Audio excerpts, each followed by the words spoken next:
Hello दोस्तों। तो आज हम आप लोगों को भौतिक विज्ञान कक्षा 12 2023 का सेट नंबर सेकंड सॉल्व कराने वाले हैं। इसमें ऑब्जेक्टिव प्रश्न पहला क्या कर रहा है, इसका पहला प्रश्न कर रहा है कि 1/म्यू नॉट अपसाइलन नॉट का मात्रक क्या होगा। तो 1/म्यू नॉट अपसाइलन नॉट का मात्रक पूछा है, तो बेटा होगा क्या।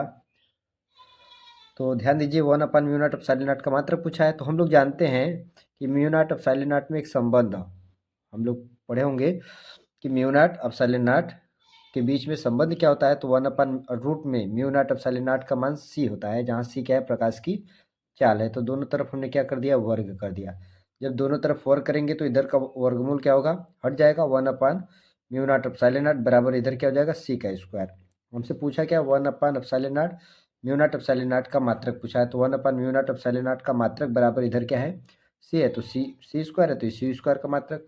अब सी क्या है, प्रकाश की चाल है, तो चाल का मात्रक मीटर प्रति सेकेंड। तो ये स्क्वायर था, तो इधर स्क्वायर कर देंगे, मीटर प्रति सेकेंड। ये क्या रहेगा, इसका स्क्वायर। तो 1/म्यू नॉट एप्सिलॉन नॉट का मात्रक बराबर मीटर प्रति सेकेंड, जो कि सी है, इसका मात्रक मीटर प्रति सेकेंड, सी का स्क्वायर है, तो इसका स्क्वायर कर देंगे तो हो जाएगा मीटर स्क्वायर, फिर प्रति सेकेंड स्क्वायर, ये मात्रक हो जाएगा इसका। ठीक, समझ में आया। अगले प्रश्न की तरफ चलते हैं। तो अगला प्रश्न क्या करा है, क्वेश्चन नंबर पहले का दूसरा करा ऑब्जेक्टिव में कि समीकरण E बराबर पी सी, जहाँ E P तथा C क्रमशः ऊर्जा, संवेग एवं प्रकाश की चाल को प्रदर्शित करते हैं, तो इनमें से कौन सा सही होगा, ये आपसे पूछा है। ठीक है ना, ध्यान दीजिए। दिया क्या है, दिया है E बराबर P इंटू सी।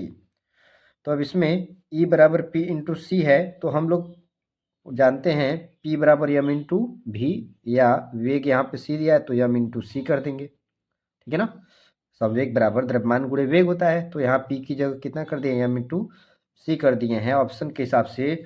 ऑप्शन हमारा जो दिया गया है वो देखिए, ऑप्शन क्या दिया गया है, E बराबर पी सी। ये किसके लिए लागू होगा, इलेक्ट्रॉन के लिए, फोटान के लिए, फोटान के लिए, इलेक्ट्रॉन के लिए नहीं। तो ये हम इसको पहले क्या करेंगे, थोड़ा सा चेंज करते हैं। ठीक है ना, जहाँ संवेग दिया गया है P, तो यहाँ पे P का मान रख देंगे P बराबर यम इंटू भी की जगह वेग C दिया है तो C रख देंगे। तो यहाँ पे हो जाएगा E बराबर P की जगह यम सी रखेंगे तो हो जाएगा यम सी इंटू सी मिलेगा, तो यम सी स्क्वायर।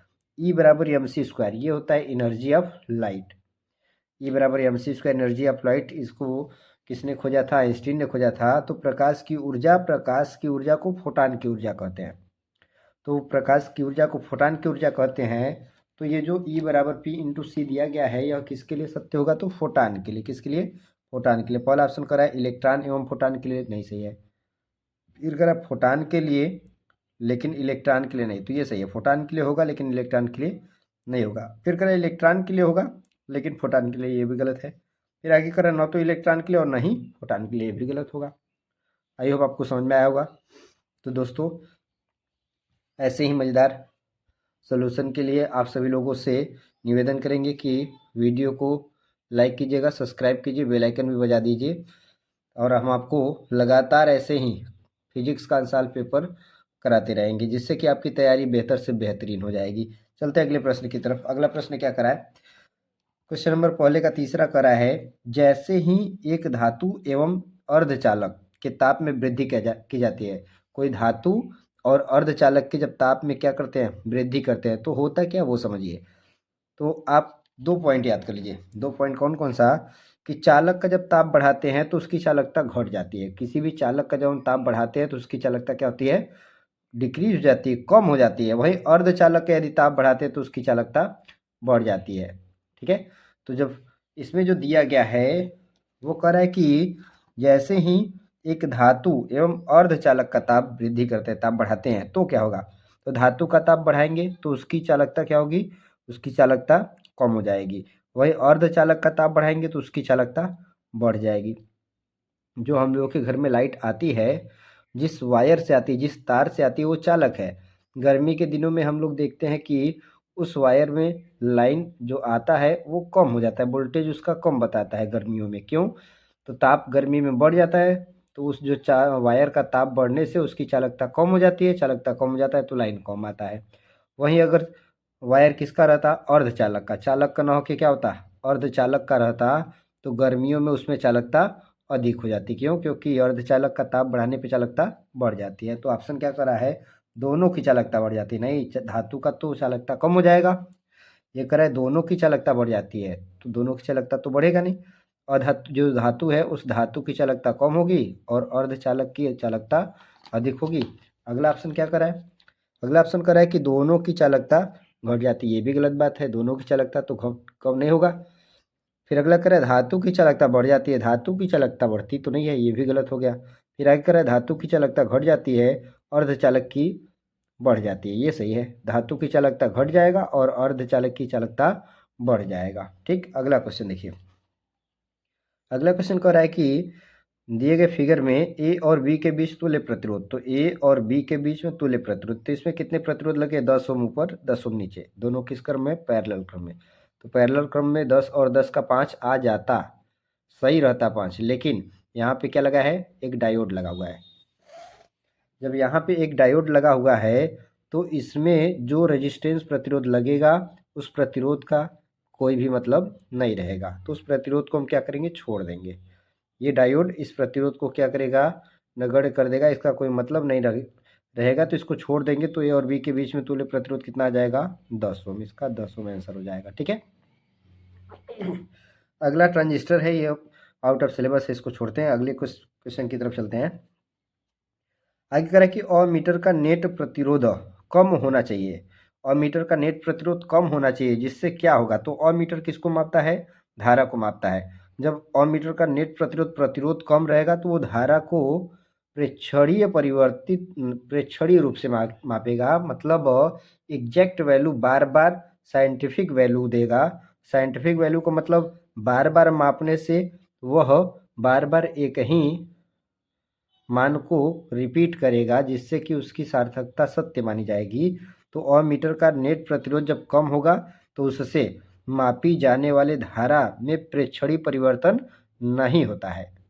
प्रेक्षणीय परिवर्तन नहीं होता, मतलब अभी हम मापे थे तो 20 एम्पियर आया, कुछ देर बाद मापे तो फिर 20 एम्पियर आया, तो परिवर्तन नहीं होगा। कब, जब नेट प्रतिरोध का मान कम रहेगा। यदि नेट प्रतिरोध अधिक रहेगा तो एक बार धारा मापने पे 20 एम्पियर आया तो दूसरी बार मापने पे 19 आ गया, तीसरी बार 21 आ गया, तो धारा का मान सही वो नहीं बताएगा। ठीक है, क्वेश्चन नंबर दूसरे की तरफ चलते हैं। सेकेंड क्वेश्चन अति लघु उत्तरीय प्रश्न में आते हैं।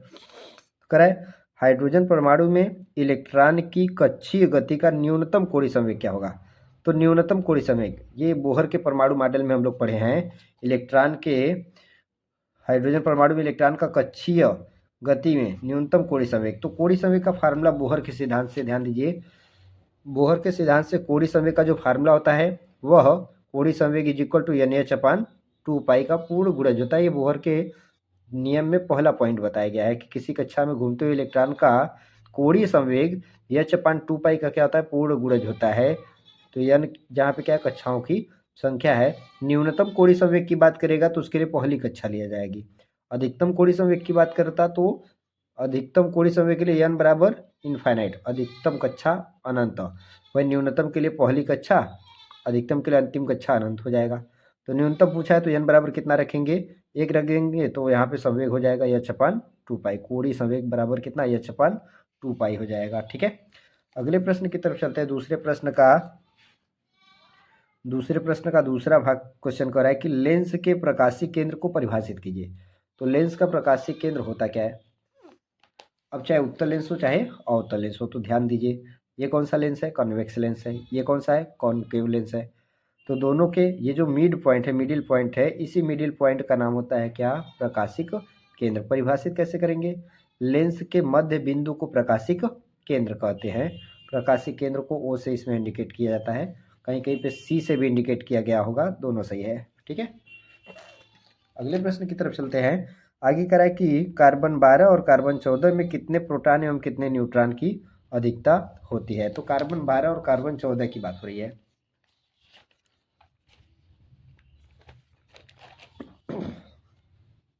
तो ध्यान दीजिए, कह रहा है कार्बन 12, ये 6C12 और 6C14 कितने प्रोटॉन की अधिकता या कितने प्रोटॉन की कमी है।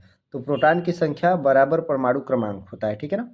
हाँ, ये जान जाइए कि जितना परमाणु क्रमांक होता है वही प्रोटॉन की संख्या कहलाती है। तो कार्बन 12 6, 6C12 में प्रोटॉन की संख्या कितना होगा, परमाणु क्रमांक 6 है तो प्रोटॉन की संख्या भी 6 हो जाएगा। वही 6C14 में प्रोटॉन की संख्या इसमें भी 6 ही होगा, क्यों, क्योंकि इसमें भी परमाणु क्रमांक कितना है, 6 है, तो इसका भी प्रोटॉनों की संख्या कितनी, 6 ही रहेगा। वही कार्बन 12 में न्यूट्रॉन की संख्या यदि पूछ निकाला जाए तो न्यूट्रॉन की संख्या कितना आएगा, परमाणु भार में से परमाणु क्रमांक घटा देंगे तो 12 में से 6 गया 6, ये क्या रहेगा, न्यूट्रॉन की संख्या। और वही कार्बन 14 में से न्यूट्रॉन की संख्या की बात किया जाएगा तो 14 में से 6 घटेगा तो न्यूट्रॉन कितना, 8 आ जाएगा, ठीक है ना।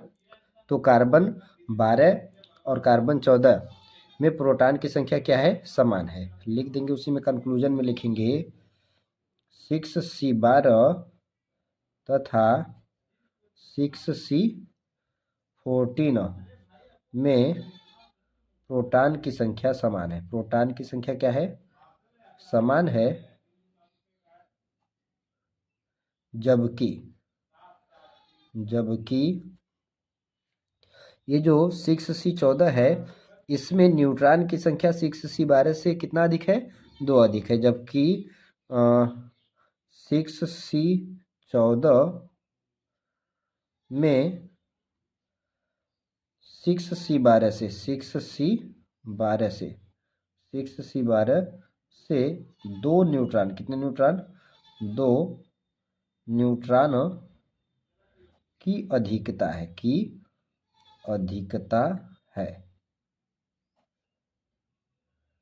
ठीक। आपसे पूछा था कि कार्बन 12 कार्बन 14 में प्रोटॉन की संख्या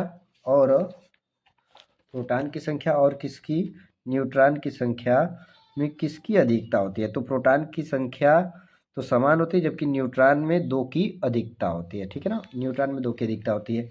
आगे चलते हैं, एक AMU द्रव्यमान छत्ती से कितनी ऊर्जा निकलती है। तो द्रव्यमान छत्ती में एक AMU, क्वेश्चन नंबर दूसरे का घ है, एक AMU में ऊर्जा पूछा है, ठीक है ना। तो एक AMU में ऊर्जा आप याद कर लीजिए, एक AMU एटॉमिक मास यूनिट में ऊर्जा का जो मान होता है वह 931 मिलियन इलेक्ट्रॉन वोल्ट, इसको आप याद कर लीजिए, ठीक है ना। एक AMU में ऊर्जा का मान 931 मिलियन इलेक्ट्रॉन वोल्ट होता है, ये आपसे मान पूछा गया है। अगले प्रश्न की तरफ चलते हैं। आगे करें, वैद्युत क्षेत्र E का मान इतना न्यूटन पर कूलम है, तल के पृथ्वी पृष्ठ क्षेत्रफल इतने मीटर स्क्वायर से गुजरता है, इसका वैद्युत फ्लक्स ज्ञात कीजिए। तो वैद्युत फ्लक्स फाई ई पूछा है, फाई ई बराबर ई एक आस्टा, जबकि आपको दिया किसका मान गया है। अगला क्वेश्चन नंबर दूसरे का अंग है, कर वैद्युत क्षेत्र vector E is equal to 3I + 4J है, ठीक है। और वहीं area vector A is equal to 10I है। तो आपसे पूछा क्या जा रहा है, करें वैद्युत फ्लक्स याद कीजिए, क्या निकालना है, वैद्युत फ्लक्स फाई ई। तो phi E is equal to formula होता है vector E dot vector A, ठीक है। तो vector E dot vector A के लिए डॉट प्रोडक्ट निकाल देंगे। वेक्टर ई का मान कितना दे रखा है, 3I + 4J, ये वेक्टर ई का मान दिया है। डॉट वेक्टर ए का मान कितना दिया है, 10I दे रखा है। तो डॉट प्रोडक्ट में जब निकालेंगे तो phi E is equal to I का आई के साथ डॉट होगा, जे का जे के साथ, तो आई का आई के साथ लेंगे तो 10 × 3 करेंगे तो 10 × 30 हो जाएगा। आई डॉट आई का मान 1 हो जाता है। अब प्लस जे में चलेंगे तो इसमें जे नहीं है तो जे नहीं रहेगा तो 0 हो जाएगा, आई का जे के साथ 0, ये डॉट निकालेंगे आई का आई के साथ माना जाएगा, आई का जे के साथ लेंगे तो 0 हो जाएगा, ठीक है ना। आई का आई के साथ मान 1 होता है, आई का आई के साथ मान रहेगा डॉट में 1, और वही जे के साथ लेंगे तो 0, तो इसका मात्र मान कितना आ जाएगा, 30, ठीक है ना। हाँ, इसका मान 30 आ जाएगा। आगे चलते हैं, आगे करा है कि क्वेश्चन नंबर दूसरे का ये नार गेट दिया हुआ है जो कि आउट ऑफ सिलेबस आप लोगों की है। तो नेक्स्ट प्रश्न क्वेश्चन नंबर 3 की तरफ चलते हैं। हीलियम प्लस जिसका परमाणु क्रमांक 2 है में प्रथम उत्तेजित अवस्था की ऊर्जा की गणना कीजिए। ऊर्जा बतानी है, प्रथम उत्तेजित अवस्था की ऊर्जा बतानी है, ठीक है ना। तो प्रथम उत्तेजित अवस्था की ऊर्जा क्वेश्चन नंबर तीसरे का पहला है। क्वेश्चन नंबर तीसरे का हीलियम प्लस है। हीलियम क्या है? प्लस है, जिसका परमाणु क्रमांक कितना दे रखा है? Z बराबर 2 दे रखा है। इसमें प्रथम उत्तेजित अवस्था की ऊर्जा, ऊर्जा का फार्मूला होता है ऊर्जा E is equal to -13.6 into Z² बटे N², ये फार्मूला होता है, ठीक है ना। तो इसमें हीलियम का परमाणु क्रमांक कितना? 2। अब प्रथम उत्तेजित अवस्था के लिए बोला है, किसके लिए? प्रथम उत्तेजित अवस्था की ऊर्जा जब करेगा तो अपनी कक्षा से पहले ऊर्जा अवस्था से किस में जाएगा? दूसरी कक्षा में जाएगा। ये पहली कक्षा है, ये दूसरी कक्षा। तब प्रथम उत्तेजित अवस्था की बात करेगा तो पहली कक्षा से निकल के किस में जाएगा? दूसरी कक्षा में। तो ये दूसरी कक्षा में जाएगा तो n बराबर कितना ले लेंगे? 2 ले लेंगे। तो हीलियम के लिए Z बराबर 2 हो गया। और यहाँ पे प्रथम उत्तेजित अवस्था के लिए, प्रथम उत्तेजित अवस्था के लिए, प्रथम उत्तेजित अवस्था के लिए n बराबर कितना? n बराबर 2 रखेंगे तो E is equal to -13.6 into Z²। Z का मान परमाणु क्रमांक कितना दे रखा है? 2। परमाणु क्रमांक कितना दे रखा है? 2 दे रखा है। 2 का स्क्वायर बटे N²। तो N² उत्तेजित अवस्था पहली कक्षा से दूसरी में जाएगा तो n बराबर कितना रखेंगे? 2 का स्क्वायर। 2 का स्क्वायर कट जाएगा तो ऊर्जा का मान कितना आ जाएगा? -13.6 इलेक्ट्रॉन वोल्ट, ठीक है। अगले प्रश्न की तरफ चलते हैं। तो अगला प्रश्न कह रहा है मुक्त इलेक्ट्रॉनों के अनुगमन वेग, अपवाह वेग, जिसका नाम अनुगमन वेग भी होता है, और अपवाह वेग की परिभाषा दीजिए तथा अपवाह वेग और धारा घनत्व में संबंध स्थापित कीजिए। तो अपवाह वेग की बात करता है।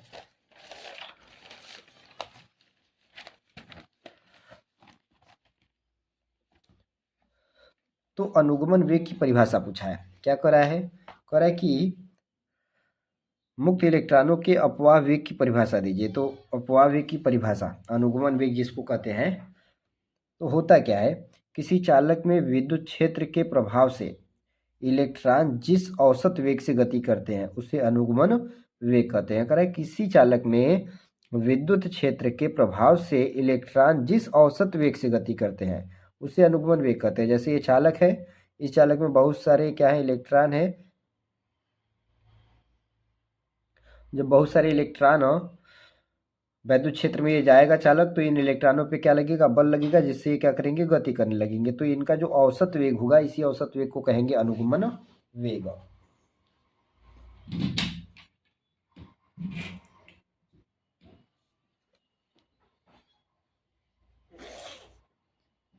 ठीक, आगे करें अनुगमन वेग तथा धारा घनत्व में संबंध।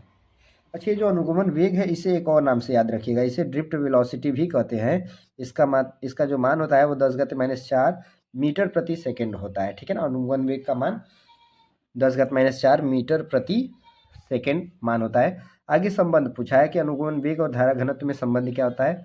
तो संबंध, ये धारा घनत्व J है, अनुगमन वेग को VD से लिखते हैं, तो संबंध हो जाता है J बराबर NEA VD।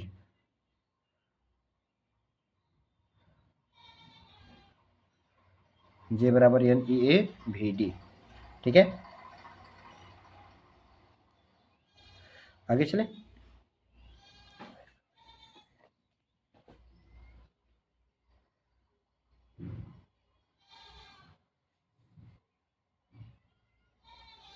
अगला प्रश्न कर रहा है वैद्युत द्विध्रुव के अक्षीय रेखा पर वैद्युत विभव के सूत्र प्राप्त कीजिए। अच्छी स्थिति पर कर रहा है क्या? विभव का सूत्र प्राप्त कीजिए। तो अच्छी स्थिति पर, अच्छी स्थिति के लिए विभव का सूत्र, विभवांतर का सूत्र पूछा है अच्छी स्थिति में। ये आप लोग इम्पोर्टेंट टॉपिक, विभव का अच्छी स्थिति और निरक्षीय स्थिति, ये दोनों ही पेपर में पूछता है, विभव से या वैद्युत क्षेत्र से पूछेगा, ठीक है। तो वैद्युत द्विध्रुव की बात कर रहा है, तो एक वैद्युत द्विध्रुव मान लेते हैं AB है। AB क्या है? एक वैद्युत द्विध्रुव है। ये हो गया ए और ये हो गया बी। ये एक वैद्युत ए बी मान लेते हैं। ए बी क्या है, एक वैद्युत द्विध्रुव है जो प्लस क्यू तथा माइनस क्यू आवेश से मिलकर बना है, जिसके बीच की अल्प दूरी कितना है, 2l है, जिसका मध्य बिंदु क्या है, ओ है। इसके मध्य बिंदु ओ से आर दूरी पर अच्छी स्थिति में एक बिंदु क्या है, पी है, जिस पर हमें विभव का मान ज्ञात करना है। तो हम जानते हैं विभव का formula v is equal to 1/4 Q by R होता है। तो हम प्लस क्यू आवेश के लिए जब चलेंगे तो प्लस क्यू आवेश किसके लिए, प्लस क्यू आवेश के लिए, तो प्लस क्यू आवेश के कारण पी पर विभव का जब फार्मूला लगाएंगे तो v1 is equal to 1/4 plus Q upon B P का स्क्वायर, कितना बी पी रहेगा, plus Q upon B P. तो यहाँ पे ये plus Q upon B P का मान रखेंगे तो यहाँ से यहाँ तक की दूरी कितना, आर माइनस यल, यहाँ से यहाँ तक आर और यहाँ से यहाँ तक यल निकाल देंगे तो ये दूरी आ जाएगा आर माइनस यल। वही माइनस क्यू आविष्कार चलते हैं तो माइनस क्यू आविष्कार किसके कारण, माइनस क्यू आवेश के कारण पी पर विभव करेंगे तो v2 is equal to 1/4 minus Q upon A P. यहाँ से चलेंगे माइनस क्यू आवेश के कारण तो 1/4 माइनस क्यू बटे यहाँ से यहाँ तक की दूरी कितना, ए पी का मान कितना हो जाएगा, आर प्लस यल हो जाएगा। यहाँ से यहाँ तक दूरी है आर और यहाँ से यहाँ तक यल है तो टोटल यहाँ से यहाँ तक कितना हो जाएगा, आर प्लस यल हो जाएगा। तो अब पी पर परिणामी विभव, दो विभव हो गया पी पर, पहला v1 दूसरा v2, तो परिणामी विभव v1 प्लस v2। तो v1 का मान कितना है 1/4 प्लस क्यू बट्टे R minus L, plus Q बट्टे आर माइनस यल। तो यहाँ पे हमने क्या किया है, कॉमन कर लिया, 1/4 दोनों में है और क्यू भी दोनों में है, कॉमन कर लेते हैं, ठीक है ना। हाँ क्यू भी है, दोनों में कॉमन कर लिए हैं तो क्यू बटे 4 कॉमन हो गया। यहाँ पे बचेगा कितना, 1/r माइनस यल, ये हो जाएगा 1/r माइनस यल, ये 1/r माइनस यल हो गया, ये माइनस है, फिर ये प्लस और माइनस, ये प्लस और ये माइनस मिलेगा तो यहाँ पे माइनस हो जाएगा 1/r प्लस यल, ये 1/r प्लस यल हो गया, ठीक है ना। अब इन दोनों का लघुत्तम एक ब्रैकेट में a माइनस बी, दूसरे में a प्लस बी, तो ये वर्गांतर हो जाएगा a square minus B square. इसका इधर गुणा करेंगे तो r प्लस यल, ये हो जाएगा r प्लस यल, ये इधर गया आर प्लस यल, ये इधर जाएगा तो आर प्लस था, इधर जाएगा माइनस का गुणा होगा तो आर माइनस में और यल प्लस में, आर माइनस में यल प्लस में, ठीक है ना। तो v is equal to Q बटे 4 एप्सिलॉन नॉट, यल यल जुड़ेगा तो कितना हो जाएगा 2l बटे कितना, R square minus L square. ये क्यू इधर चला जाएगा तो v is equal to 1/4 epsilon naught 2ql बटे R square minus L square. ये 2ql की जगह p कर देंगे और यहाँ पे r चूँकि बहुत बड़ा है किससे, यल से, तो R square minus L square बराबर कितना लिखेंगे, आर स्क्वायर ही लिख देंगे, क्योंकि बहुत बड़ी राशि में से बहुत छोटी राशि घटाएंगे तो बड़ी राशि में कोई अंतर नहीं आएगा। तो ये हो जाएगा v is equal to 1/4 epsilon naught, ये 2ql को क्या करते हैं, वैद्युत द्विध्रुव आघूर्ण p, R square minus L square का मान कितना, आर स्क्वायर, तो ये विभव का माना जाएगा v is equal to 1/4 epsilon naught P upon R square, जो कि निर्वात में है। अगर वहीं किसी माध्यम में रहेगा तो माध्यम का परावैद्युतांक भी रहेगा k, तो यहाँ पे क्या आ जाएगा, k आ जाएगा, ठीक है ना। ठीक, अगले प्रश्न की तरफ चलते हैं। तो अगला करा है द्रव्य तरंगे क्या होती हैं, दी ब्रोगली समीकरण लिखिए। तो द्रव्य तरंग की बात हो रही है, ठीक है।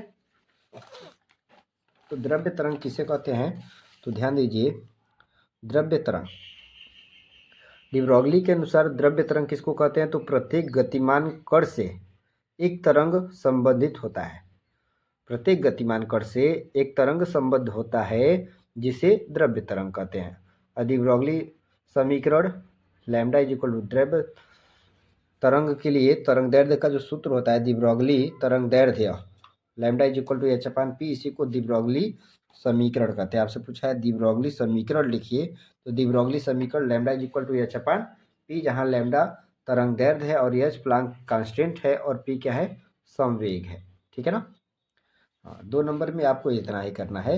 आगे अगला प्रश्न क्या करा है, अगला प्रश्न करा है कि खंड द में चलते हैं। क्रांतिक कोण की परिभाषा दीजिए, प्रकाशिक तंतु की कार्यविधि का उल्लेख कीजिए। तो क्रांतिक कोण की परिभाषा, क्रांतिक कोण किसको कहते हैं, तो सघन माध्यम में, किस माध्यम में, सघन माध्यम में बना वह आपतन कोण जिसके लिए विरल माध्यम में अपवर्तन कोण का मान कितना हो, 90 अंश।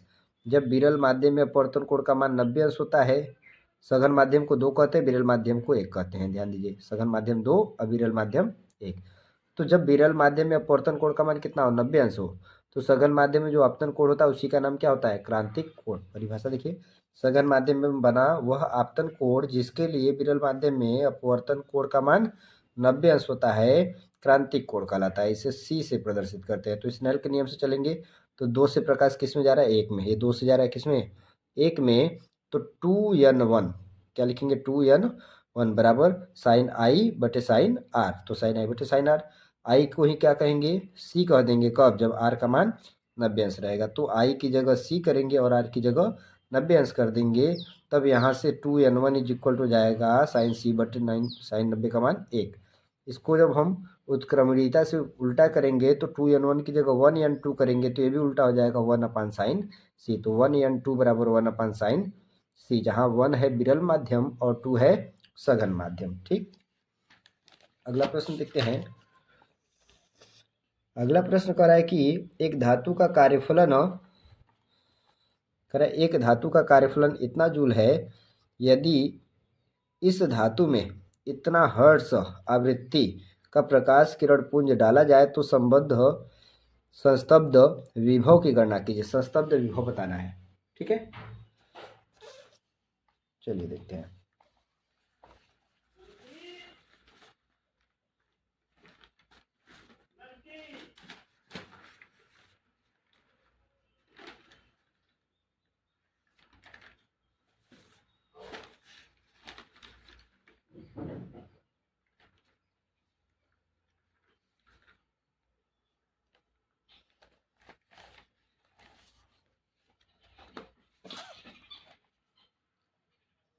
तो क्या क्या दिया वो देखिए, कार्यफलन दिया है इतना जूल और उसके बाद इसमें आपतित प्रकाश की आवृत्ति दिया है। तो आपतित प्रकाश की आवृत्ति को न्यू कहते हैं। तो न्यू बराबर दे रखा है 6×10⁻14 हर्ट्ज। 6×10⁻14 हर्ट्ज दिया हुआ है। पूछ क्या रहा है, संस्तब्ध विभव। क्या पूछ रहा है, संस्तब्ध विभव। संस्तब्ध विभव को क्या लिखते हैं, भी नाट। ये भी नाट पूछ रहा है।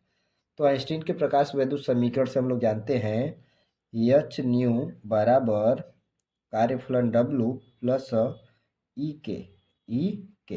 और ई के गतिज ऊर्जा है, गतिज ऊर्जा की जगह ई भी नाट हम जानते हैं। H nu is equal to W plus E के हमको नहीं निकालना है, हमको विभव चाहिए। तो ई के को चेंज कर देते हैं। ई के बराबर होता है क्या है, ई के इज इक्वल टू होता है ई भी नाट। तो ई के की जगह ई भी नाट कर देंगे। ये W को इधर लेके आते हैं तो H nu minus W is equal to E V naught. हमको भी नाट निकालना है तो V naught is equal to H nu minus W divide by कितना, ई कर देंगे। ठीक है, तो यहाँ से भी naught is equal to H का मान 6.64 गुणे 10⁻−34। फिर न्यू का मान दे रखा है कितना, न्यू का मान दे रखा है 6×10⁻14। ठीक है, ये एच न्यू हो गया। फिर माइनस डब्लू का मान दे रखा है कितना, 2.5 गुणे 10⁻⁹। फिर बटे कितना है ई इलेक्ट्रॉन का चार्ज है 1.6 गुणे 10⁻⁻19 कूलाम। इसी को सॉल्व करेंगे तो भी नाट का जो मान आएगा वही आंसर हो जाएगा। ठीक है, इसको सॉल्व करके अपना आंसर निकाल लीजिए। ठीक है, अगले प्रश्न की तरफ चलते हैं। तो अगला प्रश्न कह रहा है बायो-सेवर्ट के नियम की व्याख्या कीजिए तथा बायो-सेवर्ट समीकरण की सहायता से म्यू नाट का म्यू नाट का मात्रक लिखिए। ठीक है, तो बायो-सेवर्ट के नियम की व्याख्या करनी है, फिर इस नियम की सहायता से म्यू नाट का मात्रक बताना है। तो ध्यान दीजिए बायो-सेवर्ट का नियम होता क्या है।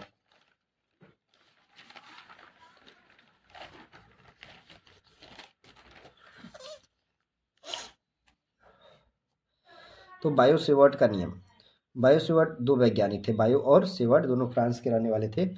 तो बायो और सेवर्ट के नियमानुसार किसी धारावाही चालक के लघु अवयव डेल्टा यल के द्वारा उत्पन्न चुंबकीय क्षेत्र डेल्टा बी का जो मान है वह निम्न कारकों पर निर्भर करता है, 3 बातों पर। तो फिगर देख लेते हैं एक बार। यह एक धारावाही चालक तार है जिसमें I धारा प्रवाहित हो रही है, जिसमें एक लघु अवयव हमने लिया है कितना, डेल्टा एल, ये एक लघु अवयव है। इस लघु अवयव से r दूरी पर एक बिंदु P है जो कि इस चालक के साथ कितना कोण पे है, थीटा कोण पर है।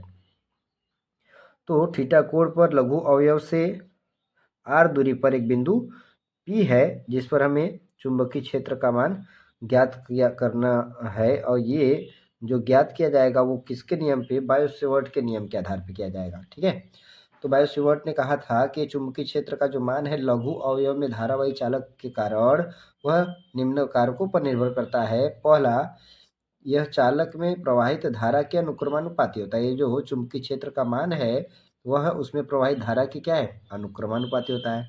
आगे, यह चालक के अल्प लंबाई के अनुक्रमानुपाती होता है। तो चालक के अल्प लंबाई डेल्टा एल के अनुक्रमानुपाती होता है कौन, चुंबकीय क्षेत्र।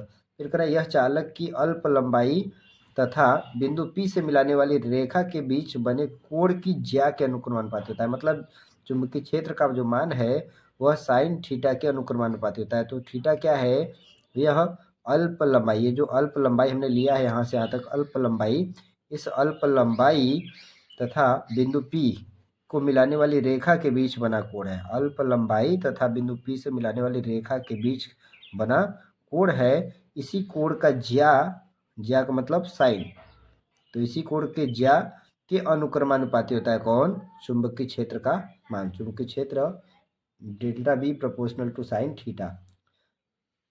चौथा पॉइंट है, यह चालक की अल्प लंबाई से बिंदु P के बीच की दूरी के वर्ग के व्युत्क्रमानुपाती होता है। तो यह चालक की अल्प लंबाई से बिंदु P के बीच की दूरी के वर्ग के व्युत्क्रमानुपाती है। Delta B proportional to 1/r²। उपरोक्त चारों समीकरणों को जब मिलाएंगे तो क्या बनेगा, delta B proportional to I delta L sine theta बटे r²। प्रोपोर्शनल हटाएंगे तो बराबर बराबर आएगा, तो कांस्टेंट आएगा यहाँ पे μ0/4 पाई। ये μ0/4 पाई क्या है, कांस्टेंट है। ठीक है ना, यहाँ से देखिएगा उपरोक्त चारों समीकरणों को मिलाए तो डेल्टा बी प्रोपोर्शनल आई डेल्टा एल साइन थीटा बटे r²। प्रोपोर्शनल को हटाने पे बराबर आया तो एक कांस्टेंट आ गया, कांस्टेंट है μ0/4 पाई। ठीक है, ये μ0/4 पाई क्या है, एक नियतांक है। ये जो फार्मूला है, ये जो संबंध आया है, इस संबंध को कहते हैं बायो-सेवर्ट का नियम। ये पूरा जो संबंध था, इस पूरे संबंध में ये जो आया है इसको कहते हैं बायो-सेवर्ट का नियम, जहाँ μ0/4 पाई क्या है, नियतांक है। और ये μ0 को क्या कहते हैं, निर्वात की चुंबकशीलता कहते हैं। इसमें एक और क्वेश्चन पूछा था कि μ0 का मात्रक बताइए बायो-सेवर्ट के नियम के आधार पर। तो बायो-सेवर्ट के नियम की सहायता से μ0 का मात्रक, तो बायो-सेवर्ट के नियम के आधार से चुंबकीय क्षेत्र डेल्टा बी का एक फार्मूला है क्या, μ0/4 pi. Delta B is equal to μ0/4 pi I delta L sine theta बटे कितना, r²। ये फार्मूला है, हमको चाहिए किसका मात्रक, μ0 का मात्रक। बाकी सबको उधर भेज देंगे। ठीक है, या तो यहीं पे लिख लेते हैं। चुंबकीय क्षेत्र का मात्रक होता है न्यूटन प्रति एम्पियर मीटर। ठीक है, न्यूटन प्रति एम्पियर मीटर। इधर μ0 का मात्रक ऐसे रहने देते हैं, 4 पाई का मात्रक होगा नहीं, आई का मात्रक एम्पियर, डेल्टा एल लंबाई है, लंबाई का मात्रक मीटर, साइन थीटा का मात्रक होगा नहीं, कांस्टेंट है, मात्रक नहीं होगा उसका। फिर बटे r², r है दूरी, दूरी का मात्रक मीटर स्क्वायर। ठीक है ना, हमको μ0 का मात्रक है, ये मीटर स्क्वायर से 1 मीटर कट जाएगा, 1 मीटर है, 1 मीटर इधर है, 1 मीटर से 1 मीटर इधर कट जाएगा। ठीक है ना, ये एम्पियर बचा है, इधर चला आएगा, तो न्यूटन प्रति एम्पियर, मीटर से 1 मीटर यहाँ कट गया है। ठीक है ना, 1 मीटर ऊपर से कट गया है, तो 1 एम्पियर इधर आएगा, तो ये एम्पियर एक पहले से एक और आ जाएगा, तो ये एम्पियर आ गया। ये किसका मात्रक है, μ0 का। तो μ0 का मात्रक यहाँ से क्या निकल के आ जाएगा, μ0 का मात्रक बराबर न्यूटन प्रति एम्पियर स्क्वायर, ये इसका मात्रक आ जाएगा। आई होप समझ में आ रहा है तो फटाफट सेशन को लाइक कर दीजिएगा, अपने दोस्तों को, अपने यारों को, मित्रों को भी लिंक शेयर कीजिए, सब्सक्राइब कीजिए और बेल आइकन भी बजा दीजिएगा, ताकि ऐसे ही मज़ेदार सलूशन के साथ हम आपसे जुड़े रहें। चलते हैं अगले प्रश्न की तरफ। तो अगला प्रश्न क्या है, अगला प्रश्न कर रहा है कि 1.732 अपवर्तनांक से बने समबाहु प्रिज्म के लिए अल्पतम विचलन कोण का मान ज्ञात कीजिए। तो 1.732 अपवर्तनांक का एक समबाहु क्या है, एक समबाहु प्रिज्म है। ठीक है, क्वेश्चन नंबर चौथे का चौथा प्रश्न है, ठीक है। ये चौथे का घ है। कह रहा है कि 1.732 अपवर्तनांक है n बराबर 1.732 अपवर्तनांक है, समबाहु प्रिज्म है। तो समबाहु प्रिज्म जब बोलेगा तो उसमें प्रिज्म कोण का मान कितना आएगा, 60 अंश। प्रत्येक कोण 60 अंश का हो जाएगा, तो प्रिज्म कोण 60 अंश। क्या बोला है, अल्पतम विचलन कोण, अल्पतम विचलन कोण, अल्पतम विचलन कोण मतलब डेल्टा एम पूछा है। तो प्रिज्म के लिए सूत्र क्या होता है, अपवर्तनांक का सूत्र n बराबर साइन ए प्लस डेल्टा एम बट्टे 2 कुल के बट्टे साइन ए बट्टे 2 ये होता है, ठीक है ना। तो ध्यान दीजिए, यहाँ से यदि हम मान रखते हैं तो n का मान कितना 1.732 कर देंगे, ठीक है ना। हाँ, 1.732 कर देंगे। तो आगे चलते हैं, आगे है साइन ए का मान कितना है 60 प्लस डेल्टा एम का पता नहीं, डेल्टा एम बट्टे 2 हो गया। फिर कुल के बट्टे साइन ए बटे 2, साइन ए बटे 2 मतलब 60/2, 60/2 का मान कितना साइन 30 अंश। ये साइन 30 अंश इधर आ जाएगा, तो 1.732 गुणे साइन 30 अंश बराबर, इधर क्या पूछेगा, इधर है साइन 60 प्लस डेल्टा एम बटे 2। ये 60/2 काट मत दीजिएगा, क्योंकि 60 के साथ डेल्टा एम जुड़ा हुआ है, कटेगा नहीं। साइन 30 अंश का मान 1/2, 1.732 फिर बटे इसका मान 1/2 तो नीचे हो जाएगा। इधर चलेंगे तो साइन 60 प्लस कितना डेल्टा एम बट्टे कितना है 2 है। ये कोड है, इधर वाले 2 से कटेगा नहीं, तो ये 2 से इसमें भाग दे देंगे।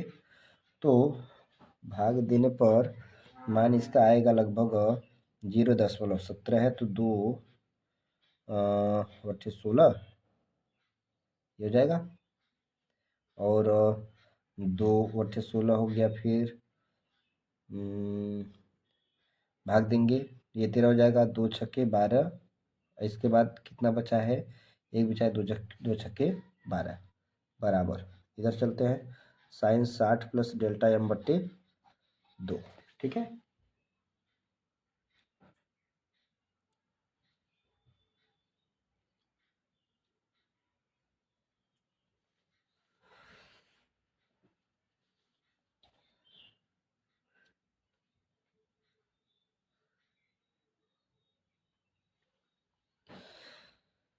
या तो भाग ना देकर हम यहीं पे ऐसे भी कर सकते हैं, थोड़ा सा ध्यान दीजिए, भाग नहीं देते हैं, ठीक है ना। सोल्यूशन के हिसाब से चलते हैं, इधर हमको साइन बनाना है।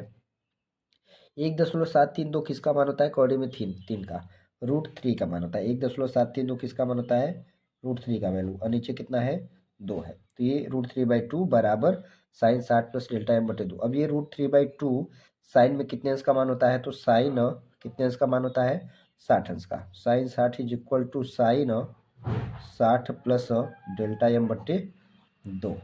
ये साइन साइन कैंसिल हो जाएगा, हट जाएगा, तो इधर जाएगा 60 बराबर 60 प्लस डेल्टा एम बट्टे 2। ये 2 इधर जाएगा तो 60 के साथ मल्टीप्लाई हो जाएगा, तो कितना आ जाएगा 60 गुना के 120 बराबर 60 प्लस डेल्टा एम। ये 60 इधर जाएगा, घट जाएगा, तो delta M is equal to 120 में से 60 गया, 60 अंश आ जाएगा, ठीक है।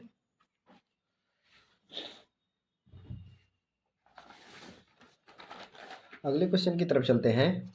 तो क्वेश्चन नंबर 4 का 5वां प्रश्न करा है, एक समान चुंबकीय क्षेत्र वेक्टर बी के अंतर्गत यल लंबाई के धात्विक छड़ को अपने तल में ओमेगा कोणीय वेग से घुमाया जाता है। छड़ के सिरों के मध्य उत्पन्न प्रेरित विद्युत वाहक बल का व्यंजक प्राप्त कीजिए। ये क्वेश्चन है, ठीक है ना। फिर से देखिए, करा एक समान चुंबकीय क्षेत्र वेक्टर बी के अंतर्गत यल लंबाई, कैपिटल एल लंबाई का एक धात्विक छड़ है जो कि ओमेगा कोणीय वेग से तल में घुमाया जाता है। तो छड़ के सिरों के मध्य उत्पन्न प्रेरित विद्युत वाहक बल स्मॉल ई का मान क्या करना है, व्यंजक निकालना है, फार्मूला उसका निकालना है। तो ध्यान दीजिए, एक हमने क्या किया है, यल लंबाई, कितना लंबाई, यल लंबाई का एक क्या है, तार है, चालक है। तो अब इसमें हमने सबसे पहले मान लिया है कि ये इसका मध्य बिंदु यहाँ पे ओ है, ओ से एक तरफ की आधी दूरी कोई अक्स मान लिया है। टोटल दूरी यहाँ से यहाँ तक 2x मनवा, इसमें आपसे कहा है कितना यल लंबाई, वो आगे चल के यल हम बना लेंगे, ठीक है ना। आगे चल के इसका समाकलन करेंगे तो 0 से कहाँ तक, यल तक इसको मान लेंगे, ठीक है। ये 0.0 स्टार्टिंग, ये लंबाई बढ़ते बढ़ते कहाँ तक चलाएगा, यल तक। तो हम जानते हैं विद्युत वाहक बल का जो फार्मूला होता है, विद्युत वाहक बल E बराबर V B L sine theta, ठीक है ना। ये विद्युत वाहक बल E बराबर V B L sine theta होता है। तो यहाँ से हमने इस चालक में एक लघु अवयव ले लिया है बीच में सेंटर पर, कितना, डेल्टा एक्स। तो डेल्टा एक्स के कारण चुंबकीय क्षेत्र बी में उत्पन्न प्रेरित विद्युत वाहक बल डी ई बराबर वी बी यल की जगह जितना हमने दूरी माना है, कितना इसमें लंबाई लिया है, तो डेल्टा एक्स, तो वी बी यल की जगह डेल्टा एक्स या डी एक्स भी कह सकते हैं, डेल्टा की जगह डी एक्स भी मान सकते हैं। तो V B L delta X sine theta, sine theta का मान तल में लिया गया है, तो तल के साथ कोण कितना बनेगा, 90 अंश, तो 90 अंश बनेगा, तो साइन 90 अंश का मान कितना, 1 कर देंगे, ठीक है ना। आगे साइन 90 अंश का मान 1 हो जाएगा। अब हम जानते हैं भी बराबर क्या होता है, आर ओमेगा। ये है रेखीय वेग और ये है कोणीय वेग, तो भी बराबर आर ओमेगा। तो भी की जगह कितना रखेंगे, आर ओमेगा। इसमें दूरी यहाँ से यहाँ तक इसकी जो दूरी है वो कितना दूरी है, यक्स है, तो आर ओमेगा की जगह यक्स ओमेगा लिया जाएगा। क्यों, क्योंकि यहाँ से एक तरफ का जो दूरी है वो यक्स दूरी है, तो यहाँ पे भी की जगह आर ओमेगा की जगह यक्स ओमेगा ले लिए, यक्स ओमेगा। तो जब यहाँ पे रखेंगे भी की जगह यक्स ओमेगा, आगे बी डी एक्स हो जाएगा, ठीक है ना। तो X omega B D X. तो हमने किया क्या है, इसमें ओमेगा को पहले कर लिए हैं, आगे है B X D X, X को आगे कर दिए हैं, आगे पीछे कर सकते हैं, मल्टीप्लाई है। अब क्या करते हैं, ये यहाँ से यहाँ तक की बात हुआ था, टोटल लंबाई कितना, यल है, तो समाकलन कर दे 0 से कहाँ तक, यल तक। तो टोटल यल लंबाई के लिए उत्पन्न चुंबकीय क्षेत्र समाकलन करने पे कितना, ई बराबर 0 to L B omega B X D X हो जाएगा। तो ओमेगा बी कांस्टेंट बाहर कर लिए, समाकलन ऑफ लिमिट 0 टू यल, अंदर है यक्स डी एक्स। यक्स का डी एक्स के सापेक्ष जब समाकलन करेंगे तो यक्स स्क्वायर बाई 2 आ जाएगा, ठीक है। तो अब इसमें लिमिट रखते हैं, तो यक्स में जब लिमिट रखेंगे तो अपर लिमिट यल है, लोअर लिमिट 0 है, तो पहले अपर लिमिट रखते हैं फिर माइनस लोअर लिमिट। तो यक्स की जगह अपर लिमिट रखेंगे यल, तो यल square by 2 minus lower limit रखेंगे यक्स की जगह 0, तो माइनस 0।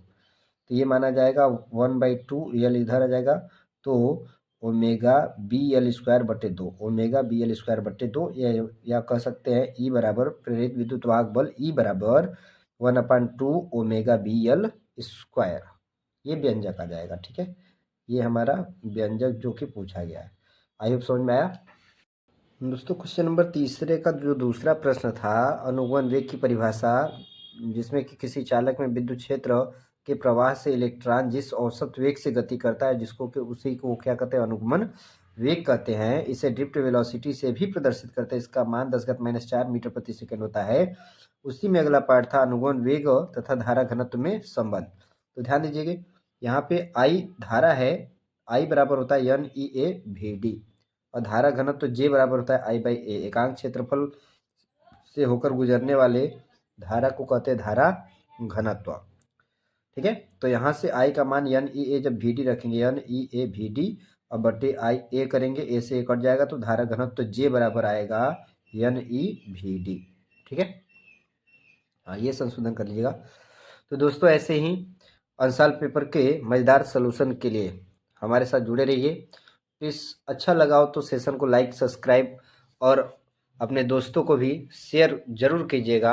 अब बेल आइकन दबाना ज़रूर ना भूलें, बेल आइकन आप ज़रूर ही दबाएं, जिससे कि कोई भी वीडियो यदि हम आपको भेजते हैं तो सबसे पहले वो आप तक पहुंच सके। हमारा प्रयास रहेगा कि आपके बोर्ड एग्ज़ाम की तैयारी बेहतर से बेहतरीन बनाएं, जिससे कि आपको बोर्ड के एग्ज़ाम में कोई भी क्वेश्चन आपको दिक्कत ना करे, ऐसी तैयारी हम आपको कराना चाहते हैं। तो दोस्तों हमारे साथ बने रहिए। आज के लिए इतना ही। राधे राधे, जय श्री कृष्ण। इसका अगले भाग जो बचा हुआ है वो क्वेश्चन अगले पार्ट में हम अपलोड कर देंगे। धन्यवाद दोस्तों। जय श्री कृष्ण, राधे राधे। जय श्री कृष्ण। तो धन्यवाद दोस्तों, राधे राधे, जय श्री कृष्ण।